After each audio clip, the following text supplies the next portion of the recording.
Hey guys, welcome to our YouTube channel. To download and view the notes which are being used in the lecture, download our mobile app on Play Store and App Store right now. The link is mentioned in the description. Also, do not forget to like, share and subscribe these amazing videos so that we can offer you even more. For doubt support and added advantages, subscribe to our Telegram channel mentioned in the description right now. All the best.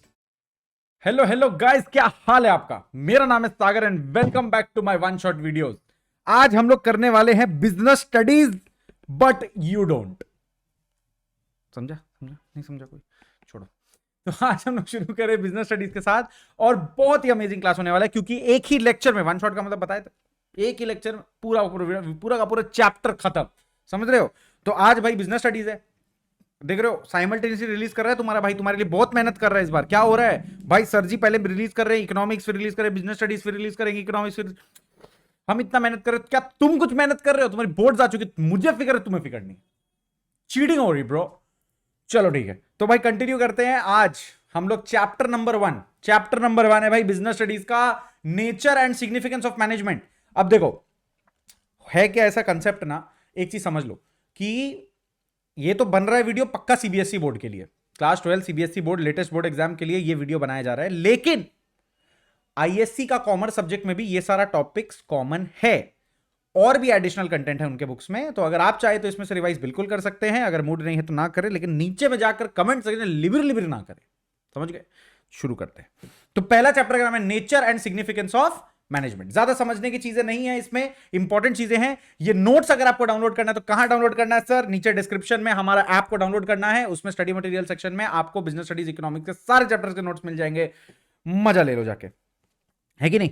चलो भाई start करते हैं। तो nature and significance of management crazy chapter है, हमारा basic सही है। और ये पर्टिकुलर चैप्टर में अब आप लोग को मालूम ही, आप लोग का चैप्टर क्या, आप लोग के पास दो बुक है बेसिकली, एनसीईआरटी का या पूनम गांधी, अगर आप कुछ और रेफरेंस बुक है तो एक ही बुक है। But 8 chapters are on management and 4 chapters are on financial management, marketing, consumer protection and marketing ही तो था, financial management, financial marketing management, और एक था ना कंज्यूमर प्रोटेक्शन। तो पहला वाला जो 8 चैप्टर है वो आपका मैनेजमेंट के ऊपर है, उसमें से ये पहला चैप्टर है। So we have 12 more videos to go, right. This is the first video. तो what I want from you in this particular video और whenever you are watching these videos is utter concentration. Please don't directly click on 2x, क्योंकि मेरे को पता है मैं जल्दी बोलता हूं, ठीक है। तो अगर आप ईयरफोन्स लगा रहे हैं ना, जब भी आप 2x में देखेंगे याद रखिएगा, ईयरफोन लगा के देखेंगे तो क्या होता है ना, 2x सही लगता है। मतलब मैं भी अगर किसी टीचर का लेक्चर देखता हूं तो मैं 2x पे डाल के देखता हूं, अगर तो मैं ईयरफोन्स में, मतलब लाउड स्पीकर पे नहीं होता, बहुत हैपेजर्ड हो जाता है, वॉइस डिस्टॉर्ट हो जाता है। तो मेरा रिकमेंडेशन वही है, आप लोग को फॉलो करना कर लो, आपके भलाई के लिए बोल रहा हूं। अब मैं कंटिन्यू कर रहा हूं सर फर्स्ट चैप्टर के साथ, nature and significance of management. रुकेंगे नहीं, थमेंगे नहीं जब तक चैप्टर खत्म नहीं हो जाता। सर जी ये नोट्स 3 पेज में आपका पूरा चैप्टर कंप्लीट कर देगा, है ना। स्टार्ट कर रहा हूं मैं। Now what is the concept of management? एकदम सिंपल है sir. What do we mean by management is very simple. Management को क्या बोला है? Process of getting things done with the aim of achieving goals efficiently and effectively. तो basically management का बहुत सारा डेफिनेशन है। सर मैं कौन सा डेफिनेशन पढ़ के जाऊं? मैं तो बोलता हूं कोई डेफिनेशन पढ़ के मत जाओ, इतना पढ़ के जाओ कि खुद अपना डेफिनेशन बना लो। समझते नहीं हो यार तुम लोग। तो भाई डेफिनेशन लर्न नहीं करना पड़ता। डेफिनेशन मतलब क्या होता है, ये चीज क्या होती है, मीनिंग समझ में आ रहा है, बस एक्सप्रेस करने में देरी है तो आपका वोकैबुलरी वीक है ना। तो मैनेजमेंट क्या होता है भाई? देखिए, in a particular business there are lot of activities to be done, so proper team should be created, proper people should be appointed who can manage things properly, effectively and efficiently। तो आप अगर particular कोई भी definition लिख रहे हैं उसमें ये 2 वर्ड डालना मत भूलना। कौन कौन से वर्ड का बात कर रहे हैं सर आप? effectively and efficiently। ये दो वर्ड 4 चांद लगा देगा आपका डेफिनेशन में। why I am saying is because these 2 terms, ये terms स्पेसिफिकली आपका बुक में अलग से हाईलाइट किया हुआ है और ऊपर से हम लोग यहां पर डिटेल में पढ़ेंगे भी। देखो पूरा पैराग्राफ डेडिकेट कर दिया मैंने, ठीक है। अभी यहां पर before I start with anything, मेरे को बस फटाफट एक्सप्लेन कर देने दो, ऐसी डेफिनेशन क्लियर हो जाएगा। इफेक्टिव और एफिशिएंसी, एफिशिएंट होने में डिफरेंस क्या होता है तुरंत समझ में आ जाएगा आपको। What do you mean by being effective? Effective word का मतलब क्या होता है? इफेक्टिव वर्ड का मतलब होता है किसी भी काम को कंप्लीट करना। To complete anything is called being effective. But efficiently का मतलब होता है, या एफिशिएंसी का मतलब होता है, जो भी आप काम कर रहे हैं उसमें लीस्ट अमाउंट ऑफ वेस्टेज करना, या लीस्ट टाइम में करना। समझ में आ रहा है? तो अगर मैं इसको ऐसे बोलूं कि लीस्ट अमाउंट ऑफ वेस्टेज, ये भी गलत होगा, लीस्ट अमाउंट ऑफ रिसोर्सेज बोल देता हूं मैं। और रिसोर्सेज का मतलब क्या हो सकता है यहां पर? लीस्ट अमाउंट ऑफ टाइम लगे, या least amount of raw material लगे, समझ रहे हो, या लीस्ट अमाउंट ऑफ लेबर लगे, ये सारा चीज। क्योंकि केस स्टडी में तो कुछ भी आ सकता है ना, तो केस स्टडी के लिए हम लोग को रेडी होना है ना। तो अभी क्या होगा, मतलब इफेक्टिव का मतलब क्या हुआ? If you are doing any work, जैसे मैंने आपको बोला जाओ बेटा 50 पेज पढ़ के आओ, 50 पेज पढ़ के आना, 50 पेज अगर पढ़ाई नहीं हुआ वापस मत आना। तो आपने बोला ठीक है सर। एक बच्चा गया 10 दिन बाद वापस आया, बोला सर मैंने 50 पेजेस पढ़ लिया। अरे 10 दिन लगा भाई तुमको 50 पेज पढ़ने में। और दूसरा बच्चा आया 3 घंटे में वापस आ गया, बोला सर मैंने 50 पेजेस पूरा पढ़ लिया है, उसका क्वेश्चन आंसर भी लर्न कर लिया मैंने 3 घंटे के अंदर। तो आप बताओ इफेक्टिव कौन? इफेक्टिव दोनों हैं। आप बोल दिए ना सेकंड वाला आदमी, नहीं, इफेक्टिव दोनों हैं। दोनों को बोला गया टास्क को कंप्लीट करो, कंप्लीट दोनों नहीं किया, बोथ आर इफेक्टिव। इफेक्टिव कौन है? दोनों इफेक्टिव है। टास्क को कंप्लीट करना इज कॉल्ड बीइंग इफेक्टिव। समझ में आ रहा है? क्या हम लोग अपना फोन को चार्ज कर सकते हैं? हाँ कर सकते, ये केबल से चार्ज हो जाएगा। दूसरा केबल से चार्ज करेंगे तो फिर वो चार्ज जल्दी होगा। तो क्या चार्ज होने का टास्क कंप्लीट होगा? यस। तो दोनों केबल इफेक्टिव है। इफेक्टिव दोनों केबल है। एफिशिएंट कौन सा केबल है? कम इलेक्ट्रिसिटी में या कम टाइम में ज्यादा चार्ज कौन करता है? तो फिर हम लोग उसमें से एक केबल सेलेक्ट करेंगे। वैसे ही जो बच्चा अभी पढ़ने गया था, the kid who went to study, the guy who took 10 days to study, he is not at all efficient, but the second person who studied within 3 hours, it is looking very efficient right now compared to him. समझ में आ रहा है? फिर और कोई बच्चा आया, वो बोला सर मेरा पहले से ही पढ़ा हुआ है, बस 15 मिनट दीजिए हम रिवाइज करके आते हैं। तो मेरे हिसाब से वो सबसे ज्यादा एफिशिएंट रहा, टाइम पे पढ़ाई कर लिया। तो एफिशिएंट का मतलब होता है कोई भी चीज वेस्ट नहीं होना चाहिए। इफेक्टिव का मतलब होता है बस चीज कंप्लीट हो जाना चाहिए। ये याद रखिएगा। समझ में आ गया? सो अगर आपको केस स्टडी आता है 100 यूनिट्स प्रोड्यूस करना है, दोनों ने कर लिया, तो बोथ आर इफेक्टिव। लेकिन एक आदमी ने कम वेस्टेज में किया, तो the second one is efficient. समझ में आ गया? Our management should be both effective and efficient. काम करना है, टाइम पे करना है, पैसा बचाकर, लीस्ट वेस्टेज में। अपने आप देखो कितना कुछ आ जाता है इसके अंदर में। There are so many things covered here which you don't need to explain. समझ में आ गया? तो ये इफेक्टिव है, ये एफिशिएंट है। इस पे केस स्टडी आता है, प्लीज मार्क कर लीजिएगा। नेक्स्ट दिया हुआ है ऐसा टॉपिक हमारे पास, कैरेक्टरिस्टिक्स ऑफ मैनेजमेंट। जल्दी जल्दी रिवाइज करना है। नेक्स्ट क्या दिया हुआ है बोलो? Characteristics of management. सारा नोट्स अवेलेबल है ऐप पे भाई, जाके डाउनलोड कर लेना। पहला क्या लिखा हुआ है? Management is a goal oriented process. जी बिल्कुल, व्हाई नॉट, है ना। बिना गोल के, बिना कोई एंड गोल के आप क्या मैनेज करोगे? जब पता ही नहीं है करना क्या, तो क्या होगा? कुछ भी नहीं होगा। अभी मेरा गोल है ना कि मेरे को ये पर्टिकुलर वीडियो 40 मिनट में रिकॉर्ड करना है, तो ये मेरा गोल है। समझ में आ रहा है? उसको कैसे मैनेज करना है नेक्स्ट स्टेप आता है ना। लेकिन सबसे पहले स्टेप क्या होता है? टू डिफाइन अ गोल। बिना गोल के मैनेजमेंट हो ही नहीं सकता। नेक्स्ट क्या लिखा है? It is all pervasive. All pervasive का मतलब क्या होता है? Any type of business, globally any type of business, मतलब कि स्मॉल बिजनेस हो, मीडियम बिजनेस हो या लार्ज बिजनेस हो, ग्लोबली कहीं का भी बिजनेस हो, दिन को बिजनेस हो, रात को बिजनेस हो, छोटा हो बड़ा हो, सोल प्रोप्राइटरशिप हो, पार्टनरशिप हो, ज्वाइंट स्टॉक कंपनी हो, सब में मैनेजमेंट चाहिए। इट इज ऑल परवेसिव, मतलब सारे बिजनेसेस में लगेगा। नेक्स्ट पॉइंट क्या लिखा हुआ है? It is multi dimensional. 3 dimension दे दिया। 3D याद रखना। मूवी कैसे देखते हैं? 3D। क्या क्या है 3D? देखिए मैनेजमेंट क्या क्या करना है? Work, people, operation. वर्क को मैनेज करना मतलब काम क्या करना है, इसको लेकर मैनेजमेंट। पीपल को मैनेज करना मतलब अपने जो स्टाफ है, हम खुद अपने आप को भी मैनेज कर पाए। एंड ऑपरेशंस का मतलब हो गया ये पूरा टास्क को करने के लिए multiple steps are involve, so you need to find the proper method. इसके बारे में हम लोग मेथड स्टडी में भी डिस्कस किए हैं। मेथड स्टडी हो गया, टाइम स्टडी हो गया, फैटिग स्टडी हो गया, अलग अलग स्टडीज है नेक्स्ट चैप्टर में। तो वो हो गया मैनेजमेंट ऑफ ऑपरेशन। एक तरीके से देखा जाए तो अगर मेरे को कोई बोलेगा व्हाई और how is management multi dimensional, तो आप बोलेंगे मैनेजमेंट सिर्फ एक काम नहीं करता, 3 काम करता है। क्या क्या करता है? मैनेजमेंट ऑफ वर्क करता है, मैनेजमेंट ऑफ पीपल करता है और मैनेजमेंट ऑफ ऑपरेशंस करता है। ऑपरेशंस का मतलब क्या होता है? Management of work and people through different levels in an organization और थ्रू मल्टीपल प्रोसेसेस। बना के लिख दो, बना के लिख दो, इतना कोई नहीं चेक करेगा, बस मालूम होना चाहिए। नेक्स्ट क्या लिखा हुआ है बोलो? Management is a continuous process. क्या कभी मैनेजमेंट बंद हो सकता है? सीसीटीवी जैसा चलता है 24/7। समझ में आ रहा है? एटीएम जैसे खुला रहता है मैनेजमेंट, कभी बंद नहीं हो सकता। एक बार स्टार्ट किया कभी बंद नहीं होगा, और इनहेरेंट है। आप ऐसा सोचो कि सांस लेना जब तक मर नहीं जाते बंद नहीं कर सकते, वैसे ही मैनेजमेंट चलेगा। बिजनेस चालू हुआ मतलब मैनेजमेंट चालू हुआ, और कभी बंद नहीं होगा जब तक बिजनेस बंद नहीं हो जाता। समझ में आ गया? It is a continuous process. सब कोई सो जाएगा, मैनेजमेंट नहीं सोएगा। मैनेजमेंट जिस दिन सो गया तो बिजनेस सो जाएगा। नेक्स्ट क्या लिखा हुआ है? It is a group activity. Group activity का मतलब क्या होता है? बोलो बोलो बोलो। Team work. बेसिकली बोलने का मतलब है टीम वर्क। ठीक है, तो सर वो तो एस्पिरिट डे कॉप्स, भाई मल्टीपल चैप्टर्स को आपस में ऐसे क्यों कंफ्यूज कर रहे हैं आप, है ना, अलग अलग रखें, क्लैरिटी मिल रहा है, ऐसे हर चीज को कंबाइन ना कर दे। It is good that you are able to fetch अलग different concepts from different chapters, but please don't write it in your answer. तुमको बोला explain management is a group activity, तुम esprit de corps, team work is unity करने लगे बैठ के, क्यों? Okay, no हगागी। Next क्या लिखा हुआ है, अच्छा यहां पर क्या बोला है, management is a group activity, मतलब आपको टीम को लेकर चलना पड़ेगा, right? So it is not done individually, you need the support of others and others also need your support. Next क्या लिखा हुआ है, it is a dynamic function. Dynamic function बोले तो एवर चेंजिंग, एवर चेंजिंग मतलब कभी भी stagnant नहीं रहेगा। आपका बिजनेस का जो एनवायरमेंट है कभी सेम रहेगा? बार बार कोरोना का एग्जांपल लेते हैं हम लोग, वही एग्जांपल ले लेते हैं वापस यहां पर। तो भैया हम लोग भी तो बिजनेस कर रहे हैं ना, तो कोरोना का टाइम में भी तो माथा खराब हुआ था, क्यों? डिफरेंट टाइप का एक डायमेंशन देखने मिला था।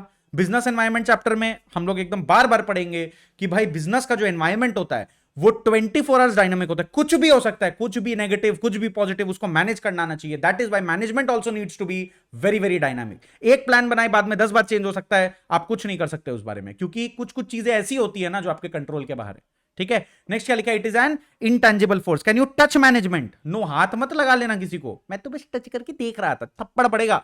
तो यहां पर क्या है, इंटेंजिबल फोर्स है, इसका मतलब you cannot touch management, you cannot see management, but you can feel the effect of management in your balance sheet. तो अगर कंपनी का प्रॉफिट बढ़ गया, इसका मतलब मैनेजमेंट अच्छा हुआ है। सब करने के बावजूद अगर सब कुछ खराब हो रहा है, इसका मतलब मैनेजमेंट में कुछ तो फॉल्ट है ना? दुख दर्द पीड़ा कष्ट सब है। क्लैरिटी मिल रहा है? अच्छा नेक्स्ट क्या लिखा है, जल्दी जल्दी बताओ, जल्दी जल्दी बता दो, एकदम एकदम उड़ा दो। अब क्या लिखा हुआ है, objectives of management. What do you mean by objectives of management?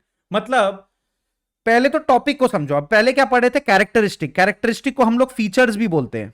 Features होता है, कैरेक्टरिस्टिक होता है, एट्रीब्यूट होता है, सबका मीनिंग सेम है सर, सबका मीनिंग सेम है। ये 3 वर्ड का मीनिंग सेम है, इसका मतलब ये नहीं कि एग्जाम में ऑब्जेक्टिव और कैरेक्टरिस्टिक का मीनिंग सेम है।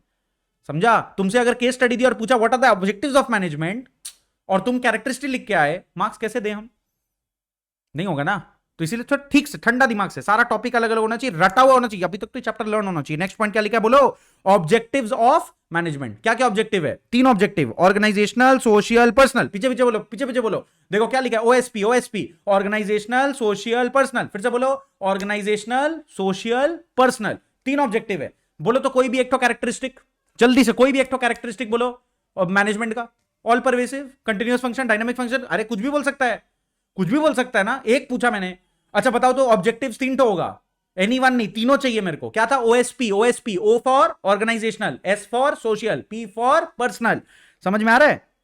ऑब्जेक्टिव का मतलब होता है गोल क्या है, गोल क्या है, मतलब मैनेजमेंट करने का पर्पस क्या है। समझ में आ रहा है? पहला पर्पस क्या है, ऑर्गेनाइजेशनल ऑब्जेक्टिव, मतलब ऑर्गेनाइजेशन को आगे बढ़ाना है। ऑर्गेनाइजेशन को आगे बढ़ाने के लिए 3 स्टेजेस होता है। क्या क्या लिखा है, सर्वाइवल, प्रॉफिट, ग्रोथ। सबसे पहले तो आपने बिजनेस में पैसा लगाया, you have invested money in business. What will happen first? First you will recover the money. First you will recover the money that you have invested. 10 lakh rupees लगा के business start किया, पहले 10 लाख वापस तो लो बिजनेस से, उसके बाद प्रॉफिट होगा, उसके बाद प्रॉफिट होगा, प्रॉफिट को सेव करते रहेंगे, फिर प्रॉफिट को वापस री इन्वेस्ट करेंगे कुछ साल बाद, फिर ग्रोथ होगा। 3 स्टेज, ठीक है? तो ऑर्गेनाइजेशनल में 3 स्टेज मिला, और किसी में कोई स्टेजेस नहीं है। Organisational, social, personal. ऑर्गेनाइजेशनल में 3 स्टेज आया, क्या क्या आया, बोलो बोलो बोलो बोलो बोलो। करेक्ट करेक्ट करेक्ट, अपना माइंड में सोचो सोचो सोचो सोचो, ब्लैंकली वीडियो मत देखो। सर्वाइवल, पहले सर्वाइव करेंगे, सर्वाइवल, प्रॉफिट, ग्रोथ। समझ में आ गया? एसपीजी, तो ओएसपी, एसपीजी, ओएसपी, एसपीजी, याद रखना है। ऐसे कुछ कुछ कुछ कुछ करते रहो यार, कुछ नहीं, कोई गाना में इंटीग्रेट कर लो, अपना रैप बना लो यार, मेरा क्या जा रहा है, एग्जाम में याद होना चाहिए। नेक्स्ट पॉइंट क्या आ रहा है, इंपॉर्टेंस ऑफ मैनेजमेंट, मतलब क्यों करे मैनेजमेंट। अगर मेरे से कोई पूछेगा कि इंपॉर्टेंस को कैसे एक्सप्लेन करे, इंपॉर्टेंस वर्ड का मतलब होता है क्यों करूं मैं मैनेजमेंट, क्यों करें management, why should I do management. पहला क्या बोल रहा है, it helps in achieving group goals. अरे बेटा मैनेजमेंट इसीलिए करना चाहिए क्योंकि आपका ग्रुप गोल्स अचीव होगा, आपका जो टीम है वो साथ में काम करेगा और साथ में मिलकर हम लोग हंगामा मचाएंगे। सही है? सेकंड क्या लिखा है, it increases efficiency. Efficiency word का मतलब बताया मैंने, least amount of wastage, least amount of resources में काम को कंप्लीट करना। सो मैनेजमेंट अच्छा होने से, कोऑर्डिनेशन अच्छा होने से आपका एफिशिएंसी बढ़ेगा, वेस्टेज कम होगा। नेक्स्ट क्या लिखा है, क्रिएट्स अ डायनामिक ऑर्गेनाइजेशन। अरे सब फीचर से ही तो चोरी किया है, सब फीचर से ही तो चोरी किया। उधर में लिखा था ग्रुप गोल्स, वहीं से चोरी किया, देख एफिशिएंसी वाला पॉइंट वहीं से चोरी किया। नेक्स्ट डायनामिक ऑर्गेनाइजेशन वाला पॉइंट वहीं से चोरी किया। क्या है dynamic organization? Time to time जो भी सिचुएशन आएगा उसे टैकल करने में हेल्प करेगा। हो गया, बना के लिखना, पॉइंट याद रखना चाहिए भाई। अंदर तो बना के लिख सकता है ना भाई, तुमको क्या लग रहा है तुम पूरा बुक याद करके जाएगा? अरे ऑथर को याद नहीं है पूरा बुक, तुम याद करेगा। नेक्स्ट क्या लिखा हुआ है? Management helps in achieving personal objective. ये भी चोरी किया, कहां से चोरी किया? ये वाला ऑब्जेक्टिव से, दिख रहा है। और उसके बाद क्या लिखा है? It helps in the development of society. ये बस ऐसी वेलफेयर वाला पॉइंट डाल दिया। क्यों? ये क्यों बोला? देखो भाई, एक इजी एग्जांपल देता है। रूरल एरिया है, रूरल एरिया समझते हो ना, शहर के आउटस्कर्ट्स में, बाहर चले गए विलेज एरिया, तो उधर में अगर आप फैक्ट्री लगा लेते हो तो ऑटोमेटिकली वहां पे इलेक्ट्रिसिटी आ जाएगा, वहां पे रोड अच्छा बनने लगेगा, ट्रांसपोर्टेशन हो जाएगा, 2-4 दुकानें खुल जाएंगी आपके फैक्ट्री के लेबर लोग के लिए, तो आसपास के एरिया भी डेवलप होने लगते हैं। Why? Because you set up a business there. So if management is done properly in especially in rural areas, then it leads to the development of society as a whole. और ऐसे देखा जाए अगर urban area में भी है तो better quality product, better understanding, better knowledge, better efficiency, कुछ भी पॉइंट बना के लिख सकते हो।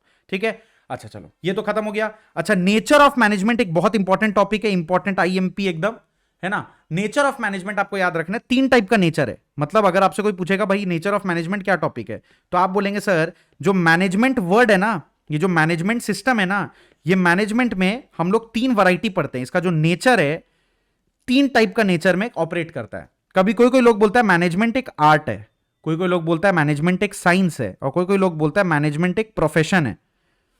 ठीक है, 3 चीज एकदम अच्छे से सुन लो। मैनेजमेंट कोई some people are saying management is an art, some people are saying it is science, some people are saying it is profession. All 3 are right, all 3 are wrong. Okay, so हो क्या रहा है last में? ऐसा देखा जा रहा है that management is actually an art, but side by side it is also a science. So ऐसा तो हो जा रहा है it is both art and science. उसका रीजंस देना पड़ेगा। तो पहले देखते हैं वो आर्ट क्यों है। देख लो क्यों बोल रहा है, क्योंकि थ्योरेटिकल नॉलेज है। कोई भी चीज को आर्ट कब डिक्लेयर करते हैं? जो पेंटिंग बनाते हैं ना वो भी तो आर्ट है, लेकिन पेंटिंग का भी थ्योरी है। म्यूजिक आर्ट है, म्यूजिक बजाना भी तो आर्ट है, लेकिन उसके लिए भी म्यूजिक का थ्योरी है, नोट्स होता है, एबीसीडी होता है, बहुत कुछ होता है उसमें भी। तो ये क्या है? ये भी थ्योरी है। कोई भी चीज का अगर बैकिंग में थ्योरी अवेलेबल है तो वो आर्ट है। Next, personalised application. हर आदमी अलग तरीके से गाना गाएगा, सबका सुर अलग लगेगा, कोई मुंबई जाएगा कोई नहीं जाएगा। उसके बाद पर्सनलाइज्ड एप्लीकेशन, मैनेजमेंट में तो नहीं सब कोई सेम कॉलेज में गया, सबका मैनेजमेंट करने का सिस्टम तो अलग ही रहेगा ना, लेकिन सबका ब्रेन तो अलग है। Third, based on practice and creativity. जो जितना ज्यादा एक्सपीरियंस रहेगा उतना निखर के उसका टैलेंट बाहर आएगा, जो जितना एक्सपीरियंस रहेगा उतना अच्छा सजेशन दे पाएगा। प्रैक्टिस और क्रिएटिविटी पे डिपेंड करता है। ये सारा पॉइंट उसको आर्ट बनाता है। डन, आगे बढ़ाएं आगे बढ़ाएं आगे बढ़ाएं। Next, science. साइंस क्यों है वो? कोई बोलेगा स्टेट, मतलब यहां पर एक केस स्टडी दे दिया, फिर उसके बाद बता दिया, बोलो तो यहां पर मैनेजर क्या लग रहा है, मतलब ये सिचुएशन देख के क्या लग रहा है, मैनेजमेंट आर्ट है कि साइंस है? तो हो सकता है आंसर साइंस है। Support your answer with reason.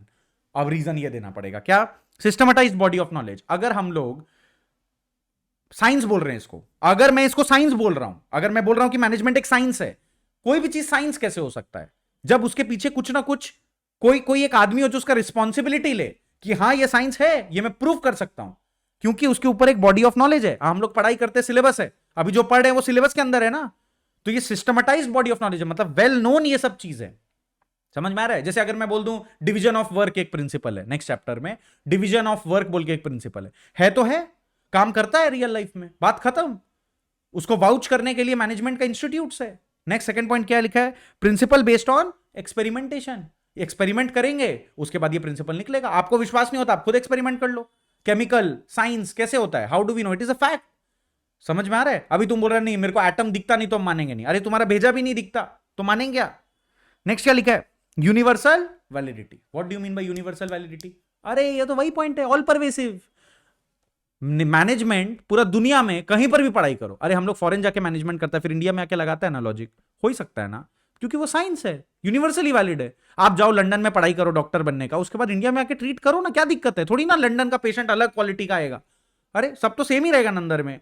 तो universal validity, okay, that is why management is also a science. तो 3 रीजन उसका मिला why it is an art, 3 science. रट के जाना, बता रहे याद नहीं हुआ, आएगा एग्जाम में, मैंने बोल दिया आएगा एग्जाम में, वापस मत आना कमेंट सेक्शन में बोल अरे पढ़ के नहीं गया यार। नेक्स्ट क्या लिखा हुआ है? Management as a profession. इसको हम लोग प्रोफेशन क्यों बोलते हैं? कोई भी चीज को प्रोफेशन क्यों बोलते हैं? आज चार्टर्ड अकाउंटेंट है तो प्रोफेशनल है, डॉक्टर है प्रोफेशनल है, लॉयर है प्रोफेशनल है। इजी एग्जांपल्स दिया मैंने। प्रोफेशनल, किसी आदमी को प्रोफेशनल कैसे बोलोगे भाई? उसके ऊपर कोई माई बाप है, उसको लाइसेंस देने वाला कोई होगा, कोई इंस्टीट्यूट होगा, समझ आ रहा है? उसको कुछ एग्जाम्स देना पड़ेगा, ये सब कुछ चीज है ना। तो देखते हैं, अब मैनेजमेंट एज अ प्रोफेशन में डिस्प्यूट है। कोई कोई लोग बोलता है, कोई कोई लोग बोलता है नहीं है, कोई कोई लोग बोलता है मैनेजर लोग प्रोफेशनल है, कोई कोई लोग बोलता है मैनेजमेंट प्रोफेशनल नहीं है। सोचो एमबीए, तो कोई आदमी बोलता है एमबीए ऐसी डिग्री है, हट कोई काम का नहीं है। कोई बोलता है नहीं वो जो एमबीए किया वो प्रोफेशनल आदमी। तो यहां पर मैंने नोट्स में बहुत अच्छी तरीके से यहां बता दिया सेटिस्फाइड और अनसेटिस्फाइड। तो ऐसा ऐसा पॉइंट जो बोल रहा है कि हां प्रोफेशन है, वो पॉइंट सेटिस्फाइड है, और जो जो बोल रहा है कि नहीं नहीं ये अनसेटिस्फाइड है, मतलब मेरे को मंजूर नहीं है, उसके बगल में अनसेटिस्फाइड लिखा है। देखो पहले सेटिस्फाइड पढ़ते हैं हम लोग, ठीक है। मैं येलो में हाईलाइट करता हूं, 1 2 3 3 पॉइंट है why it is a profession, क्यों वो प्रोफेशन है। देखो पहला, well defined body of knowledge, इसके पीछे सिलेबस है, इसके पीछे फैक्ट है, सब कुछ ठीक है। मतलब इसका अगर आप बैकग्राउंड चेक करने जाओगे तो जो जो चीज डिराइव करके लिखा हुआ है सब सच है, कुछ झूठ नहीं है। और इसको वाउच करने के लिए एक बॉडी ऑफ नॉलेज भी है, मतलब इंस्टीट्यूट्स है जो इस पे किताब लिख रहे हैं, उसको सिलेबस बना रहे हैं, जैसे हम लोग। थर्ड पॉइंट क्या लिखा है, प्रोफेशनल एसोसिएशन। प्रोफेशनल एसोसिएशन का मतलब, आज अगर आप सीए करते हैं, अगर आप चार्टर्ड अकाउंटेंसी पढ़ते हैं तो आपके पास आएगा आईसीएआई। अगर आप सीएस बनते हैं तो आईसीएसआई। आईसीआई बोले तो institute of chartered accountants of India, ICSI का मतलब institute of company secretary of India. तो ये सब है, आईसीडब्ल्यू, आईसीएसआई, आईसीएमएआई भी है, आईसीडब्ल्यूएआई भी है, बहुत कुछ है यार, नाम बदल गया, आईसीएमएआई हुआ कि नहीं मेरे को नहीं पता। बट आप सोचो अगर आप लॉयर है तो बार काउंसिल ऑफ इंडिया है, बार, हाँ बार काउंसिल ऑफ इंडिया है ना। अगर आप डॉक्टर है तो फिर इंडियन मेडिकल एसोसिएशन है, बहुत कुछ है भाई, मतलब everything is there, everything is there. लेकिन मैनेजर का क्या, अगर आप एमबीए की हो तो क्या क्या एसोसिएशन है। तो आपका मन है तो आप किसी एसोसिएशन से अटैच हो सकते हो, और अगर आपका मन नहीं है मत होइएगा, ऑप्शन है। तो some people who get attached कोई एसोसिएशन के साथ, वो लोग बोलते हैं कि हम लोग प्रोफेशनल है, इसीलिए सेटिस्फाइड। और जो लोग नहीं होते अटैच, वो लोग रह जाते हैं अनसेटिस्फाइड वाले पोर्शन में। कोई कोई लोग बोलते हैं हम लोग नहीं मानेंगे, यार तुम तो खुद से ज्वाइन किया एसोसिएशन, हो सकता है। नेक्स्ट क्या लिखा, लास्ट पॉइंट देखो, सर्विस मोटिव। क्योंकि वो एक सर्विस मोटिव रखता है, बिकॉज डॉक्टर है तो आप बोलते हो सर्विस मोटिव में फ्री। अरे सर्विस का मतलब फ्री नहीं होता, सर्विस मोटिव का मतलब होता है दूसरों को हेल्प करना। पैसा तो मिलेगा तुमको, हेल्प तुम लेकिन दूसरा को कर रहे हो, समझ रहे हो। तो डॉक्टर है खुद का इलाज तो नहीं करेगा ना, टीचर है खुद को क्या ही पढ़ा लेगा। वैसे ही एमबीए का सर्विस मोटिव रहता है, समझ में आ रहा है। हम बिजनेस को हेल्प करें, खुद को क्या ही हेल्प कर सकते हो एमबीए वाला दिमाग से, बिजनेस ही हेल्प होगा ना। तो service motive is that is why उसको हम लोग प्रोफेशनल मानते हैं। तो 3 पॉइंट हो गया प्रोफेशनल का, ब्लू में हाईलाइट कर रहा हूं विच इज नॉन प्रोफेशनल। पहला बोल रहा है रिस्ट्रिक्टेड एंट्री, आज आप सीए करना चाहते हैं, चार्टर्ड अकाउंटेंसी करना चाहते हैं, तो एग्जाम देना पड़ेगा, मिनिमम कुछ एलिजिबिलिटी है ना। लेकिन यहां पर देख रहे कि कोई कॉलेज 90% मांग रहा है, कोई कॉलेज कुछ मांग ही नहीं रहा है, कोई कॉलेज बोलता है बस पास होके आ जाओ। तो कोई रेस्ट्रिक्शन नहीं है एंट्री में। प्रोफेशनल एग्जाम्स में तो रेस्ट्रिक्शन होना चाहिए ना, कॉलेज की सीट के लिए लड़ाई होनी चाहिए, तो रेस्ट्रिक्शन हट जाता है तो लगता है वो प्रोफेशन नहीं है। वैसे एमबीए में कोई रेस्ट्रिक्शन तो है नहीं, बस नाम का है।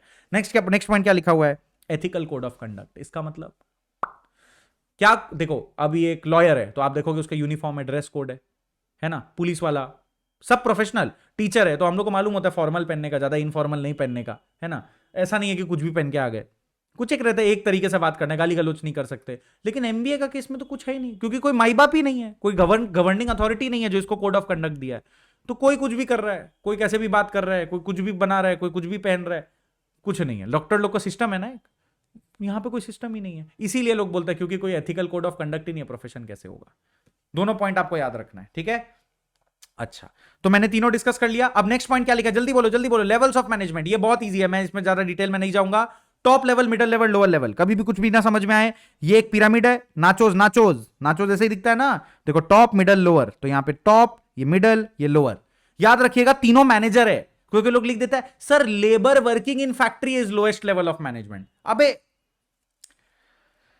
लेबर जो काम करता है, लेबर मैनेजर थोड़ी है, लेबर तो काम कर रहा है, इसके ऊपर जो सुपरवाइजर है वो ना होगा इसका लोएस्ट लेवल का मैनेजर। अरे मैनेजर का लोएस्ट लेवल, तुमसे थोड़ी बोला सबसे लो आदमी कौन है फैक्ट्री में, हट। तुमसे पूछा गया मैनेजर लोग में सबसे लोएस्ट लेवल पे कौन है, तो तुम बोलोगे जो आदमी वर्कर लोग को देखता है, सुपरवाइजर, फंक्शनल फोरमैन, वो हो गया लोएस्ट लेवल ऑफ मैनेजर। उसके ऊपर इसको जो सुपरवाइज करे, या फैक्ट्री मैनेजर ऐसा कुछ, फैक्ट्री का मैनेजर ऐसा कुछ, ये मिडिल लेवल में आएगा। फिर पूरा एरिया का मैनेजर, एरिया मैनेजर बोल लो, रीजनल मैनेजर बोल लो, या फिर सीईओ बोल लो, डायरेक्टर बोल लो, ये लोग आता है टॉप लेवल में। तो ये बेसिकली 3 लेवल ऑफ मैनेजमेंट होता है। टॉप लेवल मैनेजमेंट का क्या काम होता है?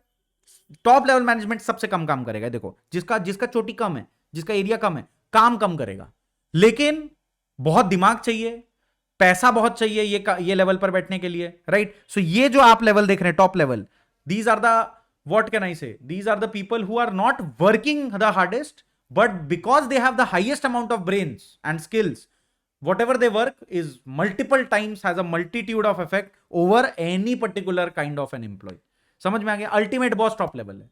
टॉप लेवल जो बोलेगा किसको सुनना पड़ेगा? मिडिल लेवल को। अभी होता क्या है ना, टॉप लेवल के पास इतना टाइम नहीं है लोअर लेवल को जाके मैसेज समझाए। टॉप लेवल को गुस्सा आ जाता है। जैसे हम लोग बिजनेस का ओनर है, अभी एक तो फालतू सा एक तो एम्प्लॉई है, अभी उसको कुछ समझाना है, वो तो समझेगा नहीं, 5 तो क्वेश्चन पूछेगा, उससे डील करने में हमको गुस्सा आ जाएगा। तो हम लोग क्या कर सकते हैं? हम लोग अपने अंडर में एक मिडिल लेवल का आदमी रख सकते हैं। हम लोग उसको बोल दिया भाई ये करा देना। अब मिडिल लेवल कैसे कराएगा? उसका रिस्पॉन्सिबिलिटी, सैलरी दे रहे हैं ना उसको, कराओ। अब वो आगे कन्वे करेगा अपने तरीके से मैसेज, ताकि सब कोई खुश रहे ऑर्गेनाइजेशन में। समझ आया? टॉप, मिडिल, लोअर, इस तरीके से होता है। तो मिडिल का काम ही होता है टॉप से लेकर लोअर के बीच में कनेक्शन बना के रखना, मतलब उन दोनों को डिस्टर्ब ना हो, लेकिन बीच बीच में जो भी मैसेज है ये लोग पोर्ट्रे करेगा। हर चीज का बेसिकली प्रीवी रखता है। प्रीवी मतलब they are privy to all conversations, मतलब ये लोग को सब पता रहता है टॉप क्या चाह रहा है, लोअर क्या चाह रहा है।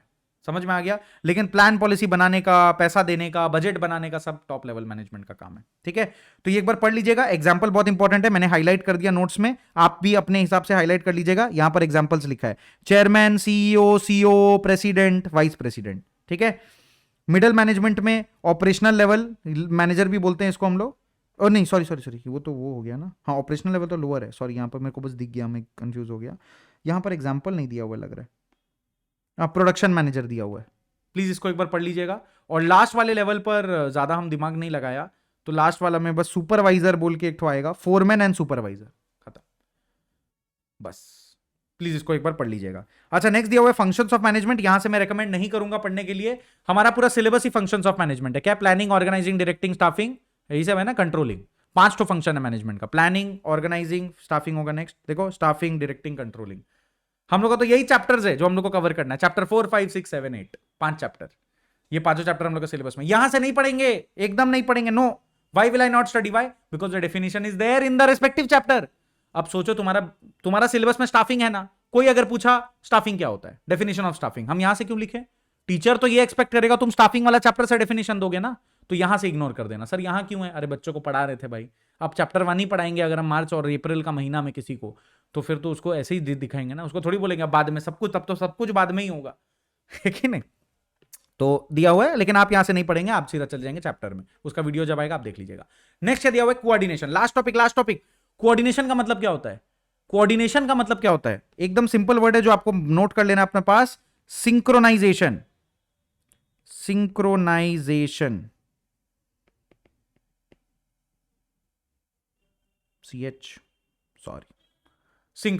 शॉर्ट में हम लोग इसको सिंक भी बोलते हैं, SYNC, सुने होंगे सिंक।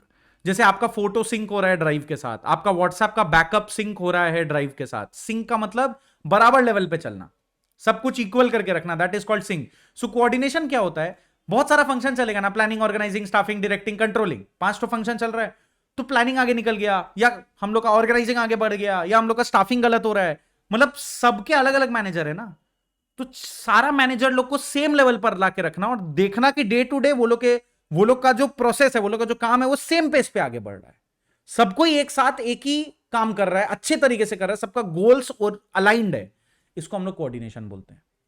ओके, समझा दिया मैंने, मीनिंग बता दिया एकदम शॉर्ट में आपको। ये देखिए सिंक्रोनाइजेशन यहां पे लिखा भी हुआ है, सारा डिफरेंट फंक्शंस का बेसिकली सब आदमी को सेम पेज पे रखना, कोई आगे नहीं कोई पीछे नहीं, सबको साथ में लेके चलना, दैट इज कोऑर्डिनेशन।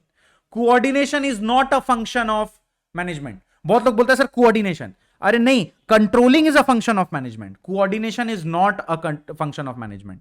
ठीक है, यहां पे लिख दिया हुआ इट इज समटाइम्स कंसिडर, इसको आप छोड़ ही दो, कभी कभी कंसिडर होता है समटाइम्स, लेकिन है नहीं, एक्चुअल बोला जाए तो है नहीं, ये अलग फंक्शन नहीं है, इसको हम लोग फंक्शन वाला दर्जा नहीं दिए हैं, ये बस it is something which will happen, ये ऐसा चीज है जो हो जाएगा, इसीलिए हम लोग इसमें ना वैसा कोई अलग से एफर्ट नहीं डालते। कोऑर्डिनेशन होना चाहिए, बात खत्म, सब कोई सबसे बात करे, घर से बाहर जा रहे हो मम्मी को एक बार कॉल कर देना, ये होना चाहिए, इसमें एफर्ट वाला कोई बात नहीं, बाहर जाना एफर्ट है, घर आना एफर्ट है, लेकिन घर वाला लोग को बता के रखना कि हम कहां हैं, ये एफर्ट नहीं है, ये ऑटोमेटिक कोऑर्डिनेशन है, सबके साथ कोऑर्डिनेशन बनाए, दैट्स इट, ये लिखा हुआ है। यहां पर और कुछ नहीं लिखना है, छोड़ दो, होल्ड पे रखो। यहां पर आगे आते हैं कैरेक्टरिस्टिक्स ऑफ कोऑर्डिनेशन। कैरेक्टरिस्टिक दिया हुआ है, पहला क्या लिखा है, इंटीग्रेट्स ग्रुप एफर्ट, भाई सब लोग को साथ में कोऑर्डिनेट करना होगा, एक आदमी अकेले नहीं संभाल पाएगा। Next, ensures unity of action, अगर आपका ऑर्गेनाइजेशन में कोऑर्डिनेशन है, इसका मतलब सबको ठीक तरीके से काम कर रहे हैं। It is a continuous process, अलग अलग करोगे नहीं होगा, बंद कर दोगे कोऑर्डिनेशन कैसे होगा। सिंक तो भैया हर टाइम में रहना जरूरी है। ऑल परवेसिव, ऑलरेडी डिस्कस्ड, हर टाइप का बिजनेस में चलेगा। Responsibility of all manager, super important point है ये, हर मैनेजर इस काम के लिए रिस्पॉन्सिबल है। लोअर लेवल बोल रहा है अरे भैया ये तो पढ़ा लिखा लोग का काम है, ये तो भैया टॉप लेवल देखेगा, नो, हर लेवल का मैनेजर कोऑर्डिनेट करेगा, तब जाके सारे एम्प्लॉय लोग भी आपस में कोऑर्डिनेट करेगा। Next, coordination is a deliberate function. Deliberate function बोले तो देखो ऐसा नहीं है कि हो ही जाएगा खुद भी करना पड़ेगा। तो ये भी एक चीज है कि मतलब अगर आप इसको छोड़ दोगे ना अपने हाल पे, एक होता है ना मुझे छोड़ दो मेरे हाल पे, नहीं ऐसे नहीं छोड़ सकते। अगर हम छोड़ देंगे ना ये पर्टिकुलर फंक्शन को, अगर हम उसका हाल पे छोड़ देंगे, then it is going to be a very big problem, because ये खुद से रिवाइव नहीं कर पाएगा खुद को। हम लोग एक कहावत होता है ना, एक डॉगी होता है ना, डॉगी, तो एक डॉगी होता है, जो डॉगी होता है, कुत्ता होता है, जो उसको आप अपना ही गंद जो फैलाया है उसको समेटने के लिए नहीं भेज सकते एक बच्चा ह्यूमन बेबी हो सकता है, उसको आप झाड़ के बोल दिए जा साफ कर, लेकिन एक डॉगी नहीं कर सकता। ये आप समझिए डॉगी है। अगर कोऑर्डिनेशन आपने करना बंद कर दिया, इसको देखना बंद कर दिया, कबाड़ा करके रख देगा बिजनेस का। समझ में आ गया? जैसे आप लोग अकाउंट्स में फॉर्मेट बनाते हैं, लोग पूछते हैं सर खाली फॉर्मेट बना के आएंगे अकाउंट्स में तो मार्क्स मिलेगा क्या? कैसे मिलेगा भाई? लेकिन फॉर्मेट नहीं बनाएंगे तो कटेगा जरूर। तो वही यहां पर होगा, अगर आप कोऑर्डिनेशन नहीं करेंगे ना तो कटेगा जरूर, लेकिन अगर आप कर रहे हैं नॉर्मल लगेगा। डेलिबरेट फंक्शन इसलिए बोला है करना पड़ता है, खुद से नहीं होगा, थोड़ा एफर्ट डालना पड़ सकता है। अच्छा नेक्स्ट क्या लिखा हुआ है, इंपॉर्टेंस ऑफ कोऑर्डिनेशन। क्या होगा करने से? पहला, साइज में ग्रोथ हो सकता है। सोचो ना, आप अगर छोटे लेवल पर ही सबके साथ बात नहीं कर पा रहे, ठीक से कोऑर्डिनेट नहीं कर पा रहे, तो बड़ा कैसे होगा बिजनेस? तब तो और बड़ा बड़ा मिस्टेक होगा। नेक्स्ट, फंक्शनल डिफरेंशिएशन, अलग अलग फंक्शन का बेसिस पे आप अपना एक्टिविटीज को अलग कर सकते हो, ये हम लोग पढ़ेंगे ऑर्गेनाइजेशन चैप्टर में। Functional differentiation is there. And specialization, division of work is enabled, तो आप स्पेशलाइज कर सकते हो काम में। बस मतलब सब कोई अलग अलग फील्ड का काम कर सकता है। Why? Because everybody is coordinated. For example, एक छोटा एग्जांपल लेता हूं मैं। अगर सोचो मेरे पास एक टीम है और उसमें 5 लोग काम करते हैं, 4 लोग काम करते हैं, एक यूट्यूब का थंबनेल बनाता है, एक सोशल मीडिया मैनेज करता है, एक वीडियो एडिटिंग मैनेज करता है, और मैं एक हूं जो यहां पर बैठ के बस पढ़ाता हूं। बस, तो एक टेक का आदमी है और 3-4 लोग हैं जो अलग अलग काम करते हैं। तो सबको ही अगर साथ में बातचीत करते रहे और सब कुछ सिंक में रहे, जैसे मैंने वीडियो शूट कर दिया, ओके क्लिक कर दिया, मैसेज कर दिया, डन, अब वो यहां से टेक ओवर कर रहा है, फिर वो आगे रिलीज कर रहा है, कितना सही रहेगा ना? समझ में आ रहा है? तो अभी मैं अकेला ही कर रहा हूं फॉर एग्जाम्पल, सब कुछ फील भी नहीं होता, क्यों? कम काम है। लेकिन अगर बहुत बड़ा हो गया, दिन में 5 वीडियो बनाना है, तब बड़ा प्रॉब्लम हो जाएगा। समझ में आ रहा है? कुछ एक्शन वीडियोस होता, कुछ एडिटिंग लगता, पढ़ाई लिखाई के वीडियोस होते, इसमें क्या ही एडिटिंग। लेकिन सोचो अगर व्लॉग बना रहे होते तो ऑब्वियस सा बात है एडिटिंग का काम जाता, वो फिर एक आदमी अकेला कितना ही कर पाएगा। समझ में आया? तो उसमें स्पेशलाइजेशन चाहिए, फिर उसके लिए कोऑर्डिनेशन चाहिए। तो बड़े बड़े बिजनेसेस में बड़ा होने के लिए भी कोऑर्डिनेशन होना जरूरी है। समझ में आ गया? This was the end of the first chapter. I hope आप लोगों को समझ में आया हो, थोड़ा रिवीजन हो गया हो इससे आपका। Notes are available on our mobile app, go download, link in the description, join the Telegram group for more updates and time. मेरा बस एक ही काम है भाई, तुम लोग बस वो अगर 1% भी तुम लोग का बढ़ता है ना एग्जाम में ये वीडियो देख के, इट इज वर्थ इट, क्योंकि जिंदगी भर आपको बहुत पैसे बेनिफिट मिलता है। बहुत दुख है ये बोलते हुए कि मार्क्स ही एक अकेला चीज है जो हम लोग को जोड़ता है हमारी सक्सेस के साथ, लेकिन फिलहाल इंडिया यही है और बदलेंगे। लेकिन बदलने के लिए अपने को भी उस लेवल पर जाना होगा कि हम लोग बदलाव ला सके, और उसके लिए अगर अभी ये 5% एक्स्ट्रा स्कोर करना जरूरी है, लेट इट बी, कर लेंगे। ठीक है, चलो भाई, टाटा बाय बाय, जय हिंद। मिलते हैं नेक्स्ट वीडियो में जिसमें हम लोग नेक्स्ट चैप्टर उठाएंगे। ओके, कहां गया स्टॉप रिकॉर्डिंग।